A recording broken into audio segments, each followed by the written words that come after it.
Como médicos, primero yo como médico tenemos que hacer estudios para diagnósticos y tratamientos, todos los estudios y prácticas que sean necesarios. Y además tener en cuenta que la mayoría de los pacientes que vienen por patologías estresantes o angustias que demuestran que después repercuten en el organismo. Esto se ve constantemente, casi un 30% es así. Y el otro 70% viene con patología netamente orgánica que por su padecimiento mismo repercute en su estado de ánimo, o sea, en su psiquis. O sea que o son psicosomáticas o son somatopsíquicas, pero todas son iguales. Una cosa que yo siempre digo es que como médico, por la experiencia, el estudio que puede tener cada uno puede hacer un tratamiento, un diagnóstico y tener una forma estadística, una idea estadística de la evolución de la enfermedad, pero nunca dar un pronóstico certero, porque eso es omnipotencia total. Nuestro padre de la medicina, me voy para atrás, perdón, a ver si aparece de nuevo. No me hagas esto, vamos para acá, perdón. Nuestro padre de la medicina, Hipócrates, decía que nosotros ayudamos, pero el que se cura es el organismo del paciente. Freud, que todos conocemos como el padre del psicoanálisis, a lo mejor no se nombre mucho, que hizo su escuela en la escuela de Salpêtrière y de Nancy, con Charcot y Bernheim, que eran dos hipnólogos. Y él hacía hipnosis y se consideraba un mal hipnólogo porque no podía hacer entrar en trance a los pacientes y no los podía curar.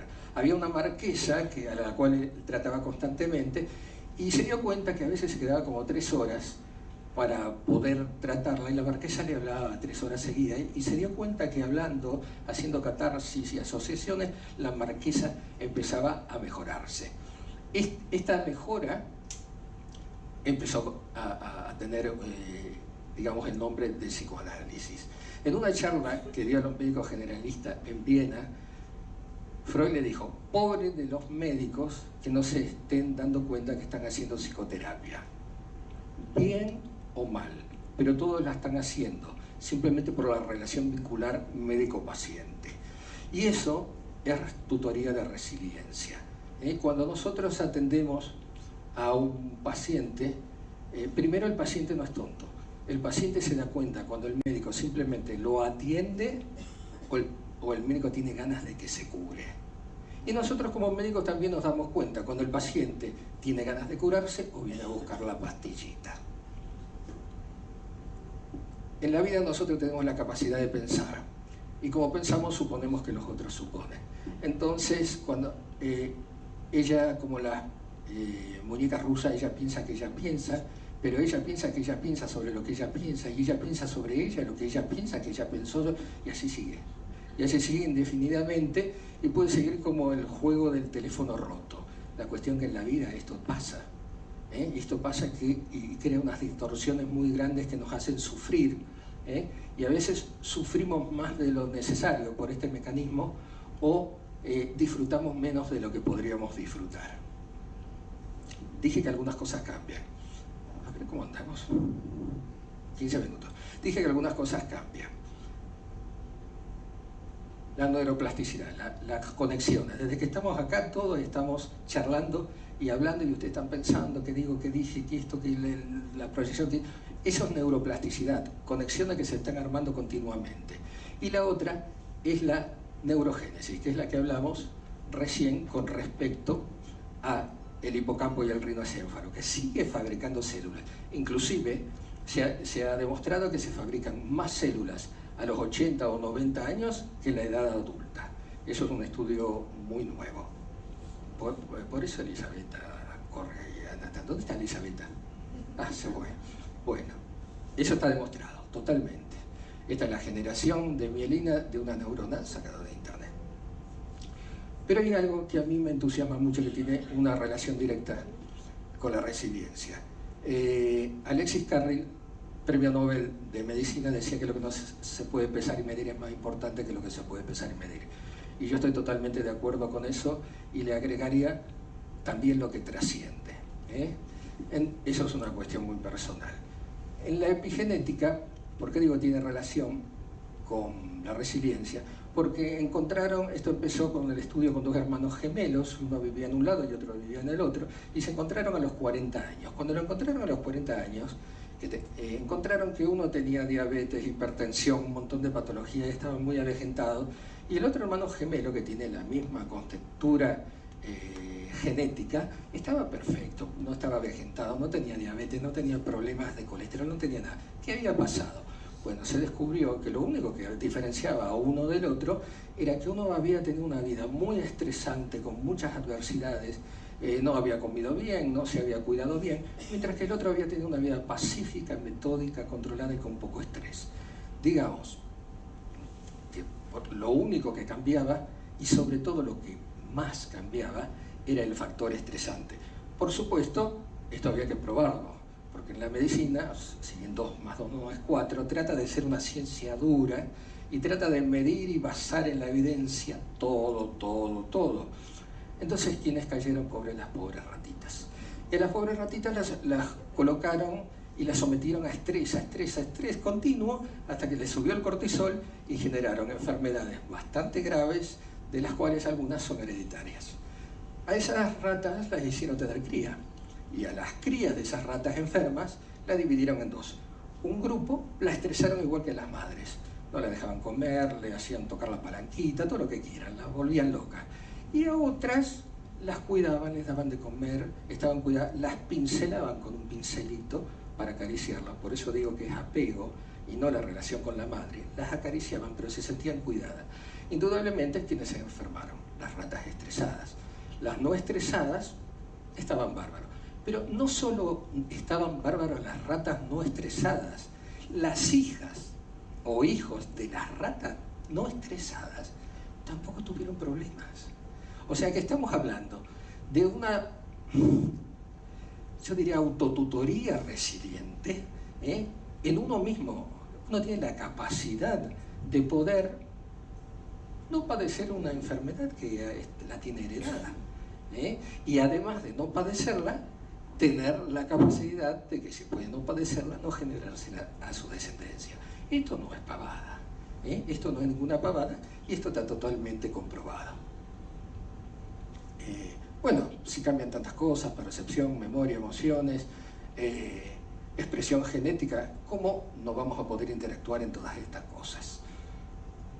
¿Qué podemos hacer médicamente? Primero, como médico, escuchar al paciente y escuchar sus historias.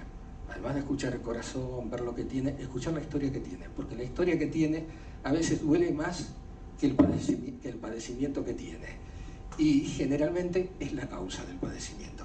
Tenemos que darle ese núcleo accumbens, digamos, estímulos constantes, metas para que sigan moviéndose para adelante en una forma positiva.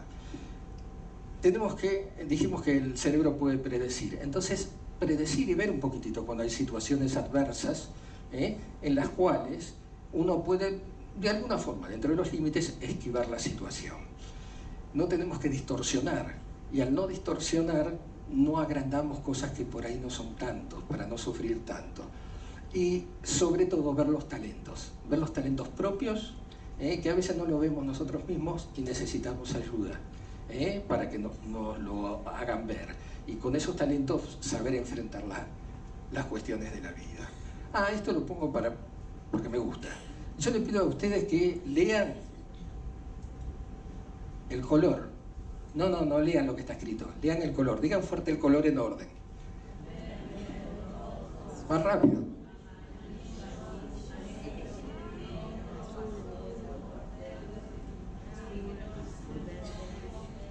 Son todos unos genios ustedes, generalmente son un despelote, evidentemente están entrando todos en un estado de hipnosis muy bueno. Bueno, este es el efecto Stroop, que en un estudio en la clínica Mayo han leído totalmente rápido y seguido en un estado de conciencia diferente de hipnosis, y la gente lo lee de corrido. Bueno, les cuento una historia y después concluyo. La historia es la siguiente. Una vez vino Pedro, un paciente, a ver a su médico. Y el médico le dijo, todos los estudios, todo está bien, así que, mire, va a seguir con esta medicación, y además de seguir con esta medicación, yo lo veo dentro de 4 meses. Pedro saltó y dijo, mire doctor, usted sabe que me enteré que hay una cirugía que es muy exitosa para este padecimiento que yo tengo. Y entonces el médico le dice, sí, tiene razón, tiene mucha razón. Yo me olvidé de decirle que con medicación hay un 20% que tiene fracasos. Pero como usted está muy bien, y entonces le pregunta, ¿qué quiere hacer? ¿Usted qué haría? ¿Se operan o siguen con medicación?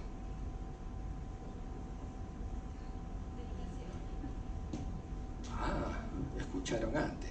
Claro, porque en el 100% de los casos, si tomamos el 100% de los casos, el doctor le explicó a Pedro que usted, con lo que me dijo, tiene un 80% de mejora en la cirugía. Eso quiere decir que hay un 20% que anda mal. Pero en el 20% que hace medicación, indudablemente hay un 80% que anda bien. Entonces, ¿cuál es la diferencia entre operarse y no operarse? Entonces le dije, en vez de estar 10 días en el hospital, ¿por qué no se toma 10 días de vacaciones y la pasa muy bien con su familia, ¿no es cierto? Bueno, yo voy a concluir diciendo que en la vida no es cuestión de ver la mitad del vaso, medio vacío, medio lleno. Yo creo que el vaso no está ni totalmente lleno, ni totalmente vacío, simplemente está el vaso, que somos nosotros, y que tiene un contenido.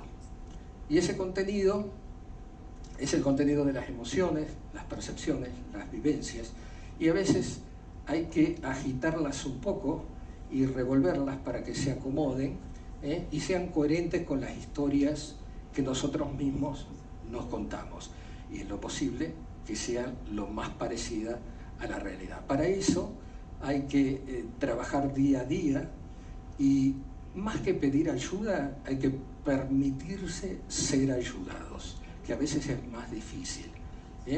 Entonces, yo culmino diciéndole que deseo que todos estos cambios, que más o menos creo que se dieron cuenta que pasan en la vida, pasen de corazón, segundo a segundo, y sigan pasando para que el minuto que sigue sea mucho más feliz y mucho mejor para todos. Muchísimas gracias.